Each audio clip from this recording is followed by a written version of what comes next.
आज हम लोग एनसीईआरटी में क्लास 10th जो कि मनवरे प्रकाशन का है, आज हम लोग इसके प्रश्नावली 1C के क्वेश्चंस को देखेंगे। 1C के क्वेश्चंस के पहले इसमें एक क्वेश्चन थोड़ा सा छूट गया था प्रश्नावली 1B में, जो कि था एक बिल्कुल सिंपल है। आप लोगों को पहले क्वेश्चंस के इसके बताए गए हैं। इसमें भी दिया है वही x और y का मान ज्ञात करने के लिए। तो जैसे ही आप y इक्वल टू 5 इंटू 13 लिखेंगे, इन दोनों का मल्टीप्लाई करके उसके बाद से जो आएगा वही हमारा क्या रहेगा, y का मान रहेगा। उसी प्रकार से x का भी मान निकाल लेंगे। मान निकालते समय आप लोग इसका कॉन्सेप्ट जरूर बताएंगे कि कैसे कैसे निकाल रहे हैं। ये नहीं कि डायरेक्ट आप लोग इसको सॉल्व कर देंगे और आंसर लिख देंगे इसका। इस प्रकार से आप लोग लिखेंगे तो बोर्ड एग्जाम में आप लोगों के नंबर कट सकते हैं। तो इसलिए इसको क्वेश्चन को सॉल्व करते हुए आप लोग इसके क्वेश्चन को लगाना है। नेक्स्ट है हमारा प्रश्नावली 1C। आज हम लोग प्रश्नावली 1C के क्वेश्चंस को लगाएंगे। ये रहा हमारा प्रश्नावली 1C।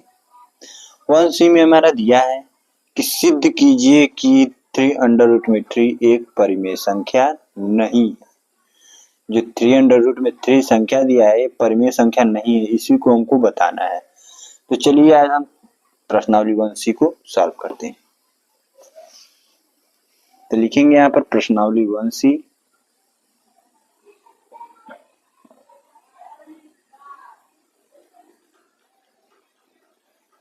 प्रश्नावली 1C ये हमारा प्रश्नावली है। इसी के आज हम लोग क्वेश्चंस को सॉल्व कर रहे हैं। क्वेश्चन नंबर हमारा कौन सा है? क्वेश्चन नंबर हमारा पहला है। क्या दिया है क्वेश्चन में? तो 3√3 परिमेय संख्या नहीं है, इसी को हमें बताना है।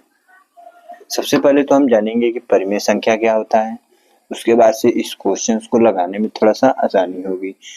जब भी आप इस क्वेश्चन को लगाएंगे एग्जाम के टाइम में, तो परिमेय संख्या का डिफिनेशन आप लोग जरूर लिख दीजिएगा, जिससे आप लोगों को पता चले कि या फिर एग्जामिनर को पता चले कि आपको परिमेय संख्या के बारे में पता है।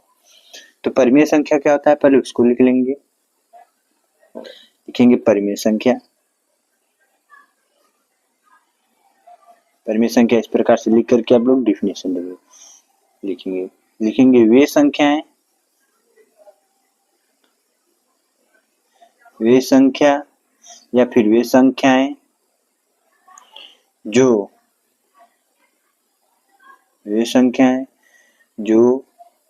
P/Q के रूप में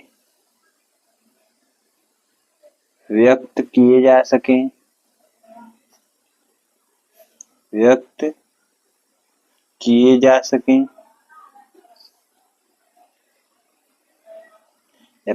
जा सकते हैं, व्यक्त किए जा सकें, जहां पर Q बराबर नॉट इक्वल टू 0 हो।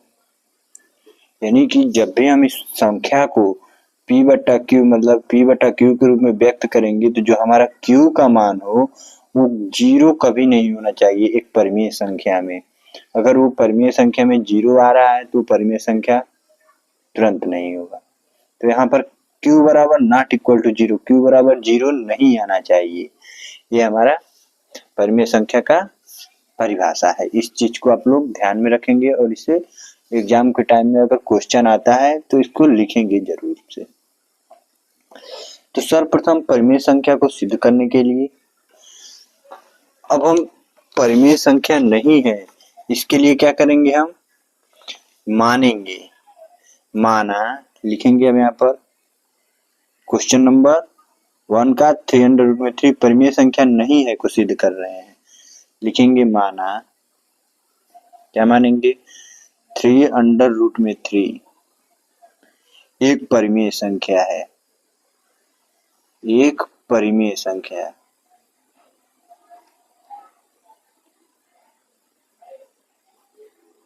जो भी दिया रहेगा, ये परिमेय संख्या नहीं दिया है, जस्ट इसके विपरीत हम मानेंगे कि जो संख्या नहीं दिया है उसी को मानेंगे। इसे पर लिखा है कि परिमेय संख्या नहीं है तो हम क्या मानेंगे, एक परिमेय संख्या है, परिमेय संख्या है मानेंगे।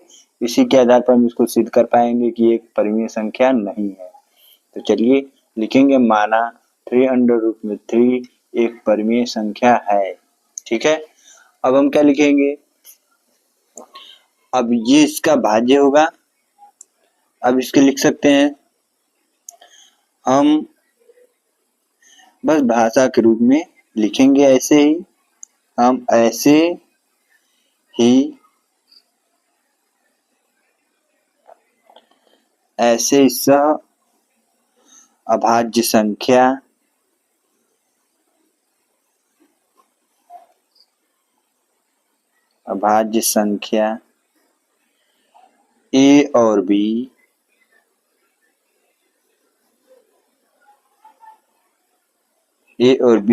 ब्रैकेट में b बराबर नॉट इक्वल टू 0, ये हमेशा याद रखेंगे, b बराबर नॉट इक्वल टू 0 ज्ञात कर सकते हैं।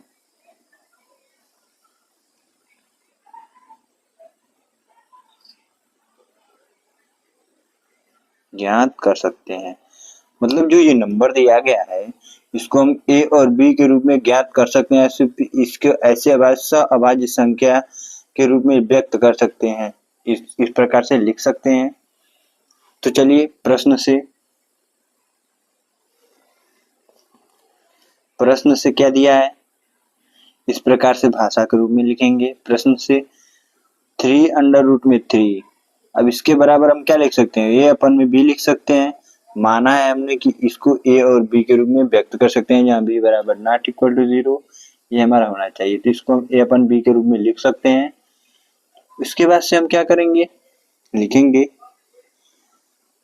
√3, क्योंकि इस 3 को इस तरफ पश्चांतर करेंगे, यहाँ पर ये मल्टीप्लाई के रूप में है तो इस तरफ में आएगा तो किस में मिलेगा, डिवाइड के रूप में। तो 1/a अपन में 3b इस प्रकार से हो सकता है। हाँ, अब लिखेंगे इसके आगे, क्योंकि a और b क्या है, पूर्णांक है ना, a अपन b के रूप में जो व्यक्त हुआ है वो पूर्णांक है, इसलिए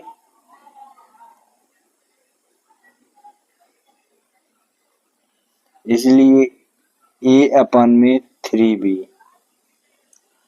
क्या है, एक परिमेय संख्या है।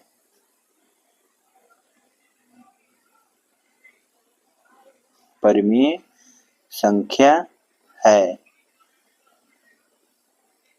अर्थात √3 ये भी एक परिमेय संख्या है, एक परिमेय संख्या है, इस प्रकार से लिख सकते हैं। क्यों एक परिमेय संख्या है, क्योंकि हमने डिफिनेशन में पढ़ा कि परिमेय संख्या क्या होती है, वे संख्याएं जो p/q के रूप में व्यक्त हो जाएंगी, जहाँ q बराबर नॉट इक्वल टू 0 वो क्या है, परिमेय संख्या है। तो जो हमारा नंबर आया है √3 है, उसके बाद इक्वल टू a अपन में 3b, जो हमारा 3b है वो भी क्या है, परिमेय संख्या है, जो कि a/b के रूप में पूर्णांक के रूप में व्यक्त है। तो हमारा इस प्रकार से कह सकते हैं कि √3 भी क्या है, एक परिमेय संख्या है, इस प्रकार से लिख सकते हैं। लेकिन इस क्वेश्चन के हिसाब से क्वेश्चन में क्या दिया है कि यह एक परिमेय संख्या नहीं है, इस चीज को आपको बताना है। तो क्या लिखेंगे आप भाषा के रूप में, आगे लिखेंगे परंतु इस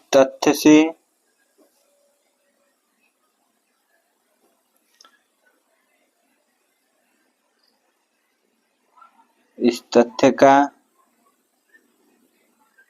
विरोधाभास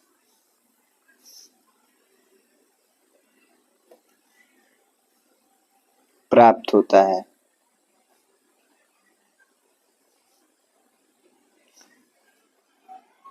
कि √3 एक अपरिमेय संख्या है।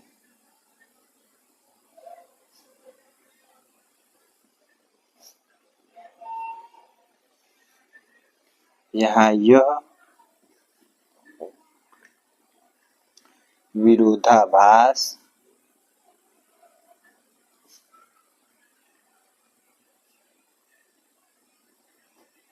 हमारी कल्पना का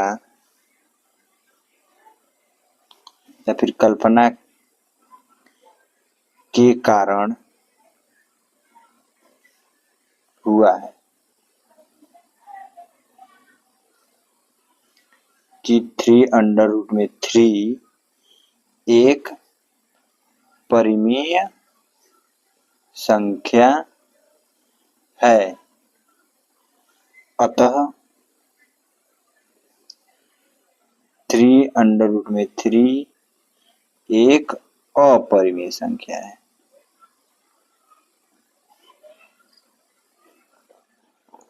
ऐसा क्यों लिखना पड़ा? क्योंकि हमने माना था कि क्या है, ये जो हमारी संख्या है 302 एक परिमेय संख्या नहीं है को सिद्ध करना था, और हमने माना था कि ये क्या है, एक परिमेय संख्या है।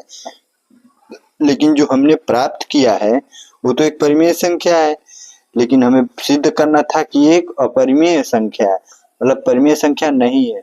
तो जो हमने प्राप्त किया वो क्या हुआ, विरोधाभास हुआ कि ये दोनों जो हमने संख्या माना था वो क्या है, परिमेय है, लेकिन कि अपरिमेय संख्या है।